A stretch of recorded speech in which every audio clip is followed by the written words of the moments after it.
듣지 못하고 말이 어눌한 사람이었다. 자, 그들은 예수님께 안수 기도하여 그를 고쳐주기를 부탁했습니다. 자, 예수님은 장애를 겪으며 다친 세계에 살고 있는 그에게 따라합시다. 에바다. 무슨 뜻이죠? 그렇죠. 에바다 하시면서 고쳐주셨습니다. 자, 이 사건은 우리에게 진정한 치유에 대한 교훈을 주는데요. 자, 중요한 질문이죠. 질문 볼까요? 자, 질문 보여주세요. 방송실. 네. 자, 이 치유 사역이 우리에게 주는 교훈이 무엇일까요? 라는 거예요. 우리가 어떤 이 아픈 사람이 병이 나았다. 단순히 이거로 그쳐서는 안 된다는 거죠. 이 치유 사역이 우리에게 주는 교훈이 뭐냐? 자, 첫째가 책입니다. 예수님은 우리를 인격적으로 만나 주십니다. 네. 예수는 우리를 어떻게 만나 주신다? 인격적으로 만나 주신다. 32절부터 33절에 나오는 내용이죠. 자, 예수님 당시에 장애와 질병이 있는 사람은 죄인 취급을 당했습니다. 사실 오늘 우리가 신앙생활의 여정에 처음부터 장애를 가지고 태어난 경우도 있지만은 그 후천적인 장애를 갖게 되는 경우가 있죠. 그러면 우리가 그런 장애를 가진 사람들을 대할 때 뭔가 색안경을 쓰고 바라볼 때가 사실은 많거든요. 예수님 당시에도 그랬다는 거예요. 장애와 질병이 있는 사람은 죄인 취급을 당했다는 거죠. 자, 이 본문에 등장한 사람은 주변 사람들에게 이끌려 예수님에게 나올 만큼 삶을 스스로 결정하지를 못했습니다. 그렇죠. 몸이 워낙 안 좋았기 때문에 자기 스스로 이동할 수도 없었던 거예요. 또 눈치를 보며 사는 그에게 이목이 쏠리는 자리는 불편한 곳이 될 수밖에 없었던 거예요. 그러한 심정을 아신 예수님은 자, 사람들의 눈을 피해 그를 데리고 다른 곳으로 가셨습니다. 사실 우리가 이 놓치기 쉬운 부분이죠. 배려하셨던 거예요. 이 보는 사람들이 보는 앞에서 어떤 행동을 했을 때 이 사람이 어떤 감정을 느낄까, 예수님은 그것까지 생각을 하셨던 거예요. 자, 그리고 손가락을 그의 귀에 넣고 침을 뱉어 그의 혀에 손을 대며 치료해 주셨습니다. 위생적으로 뭐 상당히 뭐 이게 옳으냐 그러냐 이런 걸 생각할 수 있겠지만은 이 어떤 아픈 사람의 입장에서는 가장 우선적인 것이 뭐죠? 치료받는 거죠. 낫는 거죠. 자, 들을 수 없는 그에게 구체적인 행동으로 치료가 있음을 알려주신 겁니다. 사실 담임 목사로서 여러분들을 뭐 긴급한 경우에 로비에서도 안수 기도를 해드리고 이제 5월 1일 토요일 날도 이제 월삭 축복 새벽 기도 때 제가 여러분들 안수 기도를 해드립니다. 담임 목사가 무슨 엄청난 능력이 있어서 그런 건 아닙니다.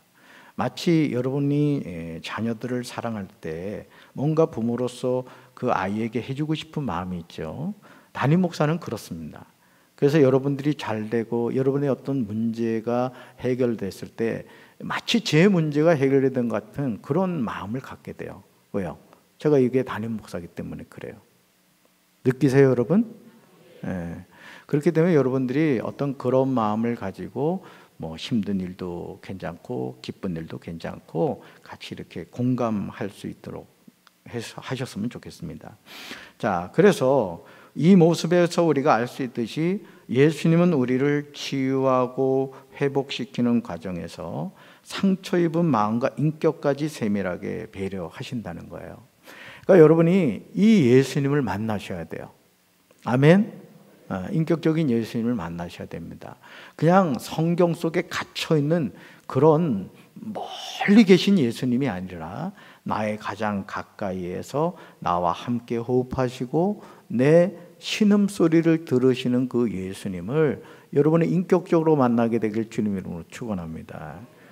오늘도 금강분체 갔더니 권사님들이 운동을 오셨더라고요.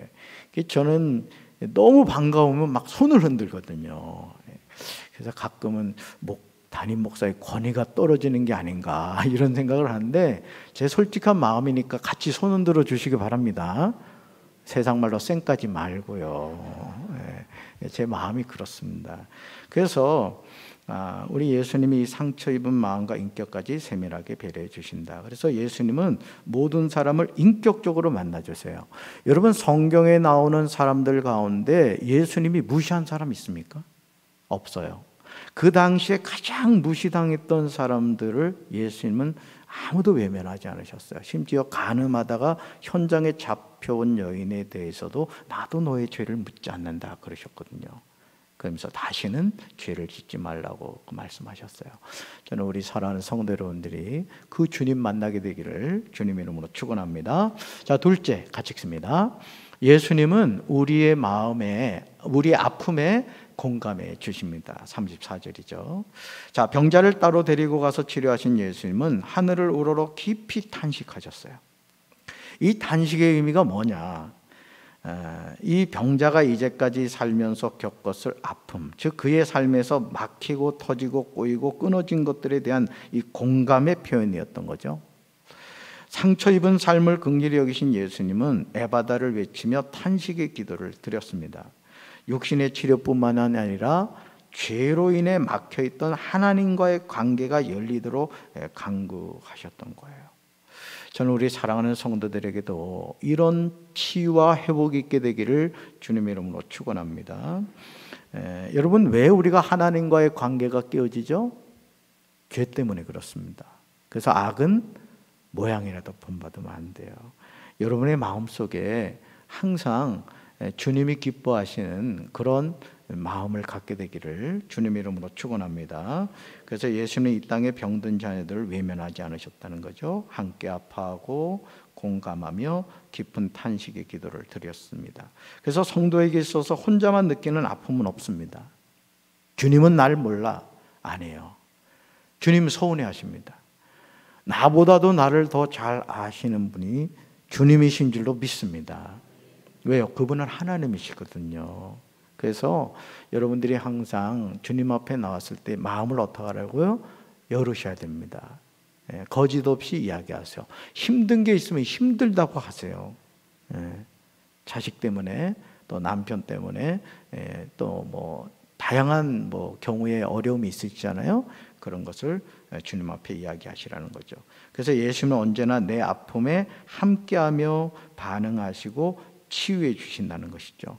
그러니까 여러분, 주님이 해결하지 못할 인생의 문제가 없음을 믿으시길 바랍니다. 자, 세 번째 같이 읽습니다. 셋째, 예수님은 우리의 닫힌 삶을 열어주십니다. 아멘. 자, 어떤 삶을요?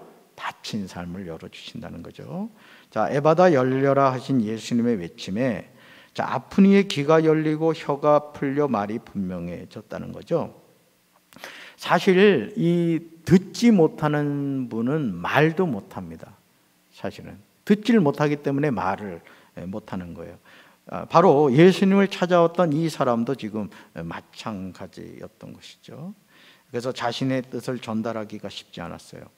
자, 원하지 않아도 닫힌 세계에 살 수밖에 없었던 거죠. 이는 영적인 측면에서도 마찬가지입니다. 자, 보세요. 믿음은 들음에서 나며 들음은 그리스도의 말씀을 통해서입니다.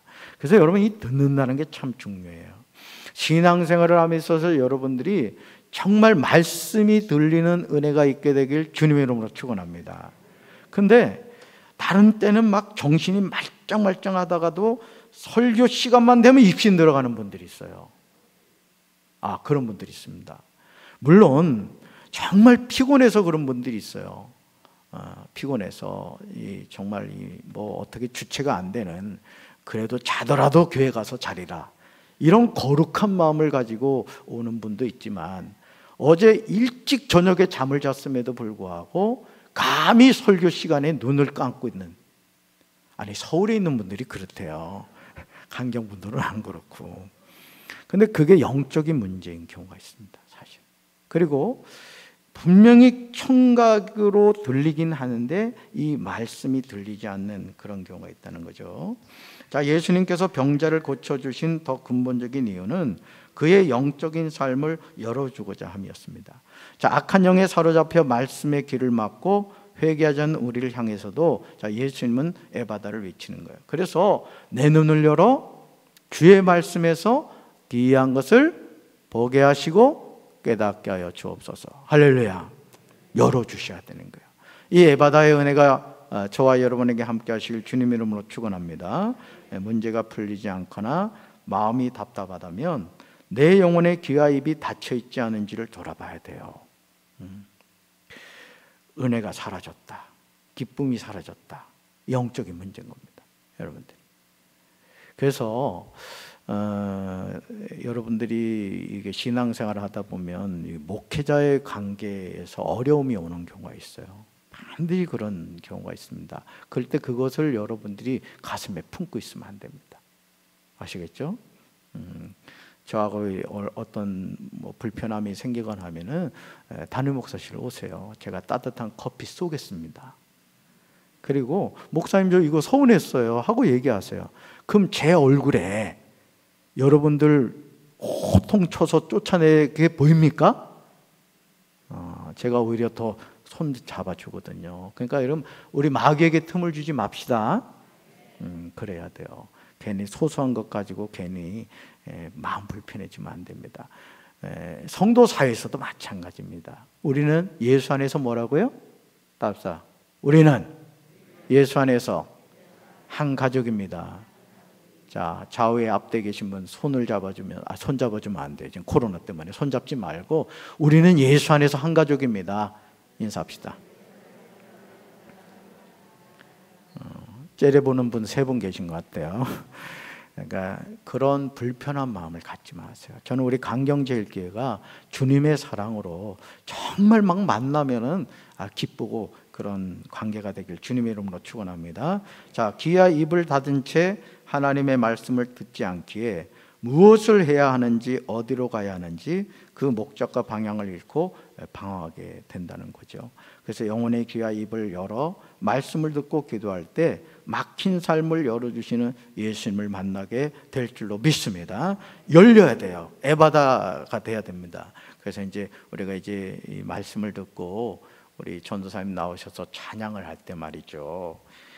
찬양을 할 때 박수를 치자 그러면 좀 뜨겁게 한번 쳐보세요. 그냥 어떤 분들 보면 뒤에서 이래 보면요, 사흘 피죽도 못 먹고 온 것처럼 꼭 내일 모레 저 장례식장 가실 분처럼 치는 분들이 있어요. 뜨겁게 치세요. 그리고 은혜는 사모하는 자가 받게 될 줄로 믿습니다. 아멘. 우리 강경제일교회 아닙니까? 제일이라고요. 가나다라 마바사 첫 번째 아닙니까, 여러분? 우리 뽐때나게 찬양합시다. 대답 안 한 분들 뭐예요? 아시겠죠? 그래서 영혼의 귀와 입을 열어 말씀을 듣고 기도할 때 막힌 삶을 열어주신 예수님을 만난다. 그래서 예수님은 우리 삶을 열어주시기에 이 땅에 오셨다는 거죠. 그래서 기먹고 말 더듬는 연약한 사람이었는데 예수님은 아픈 이의 상황을 면밀히 살피시고 그를 따뜻하게 대해주셨다. 그러니까 여러분 자신의 생명까지 우리에게 주신 예수님이 뭘 아끼시겠어요? 그러니까 여러분이 그 주님의 사랑을 오늘 이 밤에 체험하게 되길 주님의 이름으로 축원합니다. 그의 고통의 깊이를 알아주시고 기도하시며 막힌 귀와 굳은 혀를 풀어주셨어요. 우리도 그처럼 예수님의 에바다의 은혜를 체험할 수 있는 줄로 믿습니다. 예수님의 은혜와 사랑으로 인생뿐만 아니라 영적인 귀와 입도 활짝 열리는 성도가 되셔야 돼요. 그래서 여러분의 영의 귀가 열리시기 바라요. 영의 입이 열리시길 바랍니다. 자, 묵상 질문 볼까요? 자, 3가지. 첫째, 인격적인 예수님을 경험한 적이 있으십니까? 이 질문이에요. 여러분 어떠세요?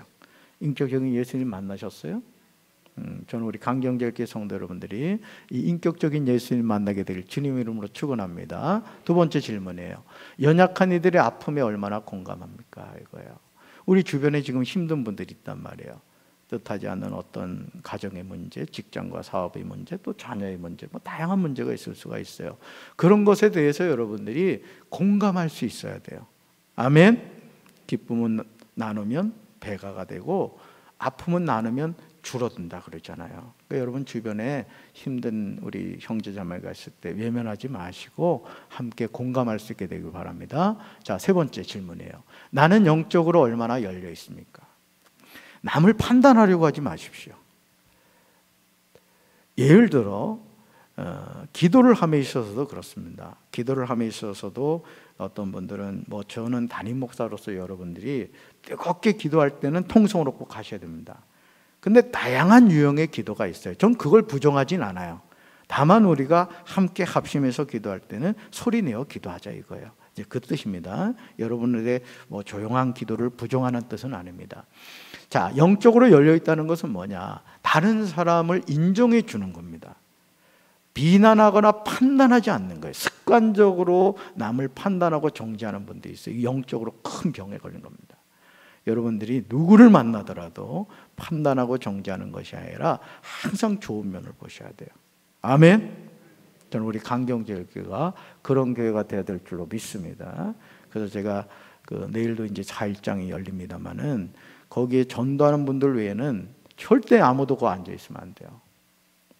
하여간 여러분들이 모였을 땐 기도하고 흩어지면 전도해야 되는 겁니다. 쓸데없이 어느 공간에 모여가지고 죄 짓지 마세요. 아멘. 하여간 제가 그거 알게 되면 가만두지 않겠어요. 여러분의 영혼을 위해서도 가만두지 않겠어요. 그러니까 여러분들이 절대 입술로 죄 짓지 말고 정말 서로를 격려하고 기도하고 하나님께 영광 돌리는 우리 성도들 되길 주님의 이름으로 축원합니다. 자, 삶의 적용 봅시다. 같이 읽습니다. 아픔을 겪고 있는 지인의 마음에 공감하면서 그를 위해 기도하고 은밀히 돕는 손길을 펼치시다. 어떤 일을 알게 되면 동네방네 또 소문내지 말고 은밀하게 기도해 주시고 함께 해 주시기 바랍니다. 아멘.